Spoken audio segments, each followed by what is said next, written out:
येवला तालुक्यामधील डाळिंब उत्पादक सध्या चिंतेत आहेत। डाळिंबावर तेल्या रोगाचा प्रादुर्भाव झालेला आहे। 6 एकर डाळिंब बागेवर शेतकऱ्यांना कुऱ्हाड चालवली। आपली 4 वर्षाची मेहनत या शेतकऱ्यांना अक्षरशः कुऱ्हाड चालवून किंवा ट्रॅक्टर थेट या झाडांवर चालवलेला आहे। आपण बघतोय मोठ्या प्रमाणावर तेला रोगाचा प्रादुर्भाव डाळिंब पिकावर झाल्यामुळे हा निर्णय शेतकऱ्याला घ्यावा लागला। या संदर्भात आमचे प्रतिनिधी नरेंद्र बटाव यांनी या शेतकऱ्यांशी संवाद साधलाय। बघूया।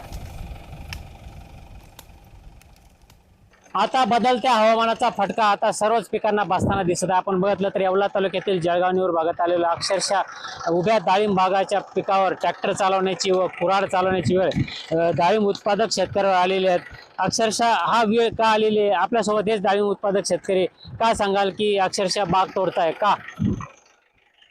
यावर्षी उन्हाच्या तीव्रतेने आज आमच्या डाळिंबाच्या बागेवर खूप मोठ्या प्रमाणामध्ये तेल्या रोगाचा प्रादुर्भाव दिसून येत आहे आणि या तेल्या रोगाच्या प्रभावामुळे आज आमच्या डाळिंबावर आम्हाला ही कुऱ्हाड आणि ट्रॅक्टर चालवण्याची वेळ आलेली आहे। आम्हाला 3 वर्षापासून हे डाळिंबाचं 1 रुपया बी घडला नाही।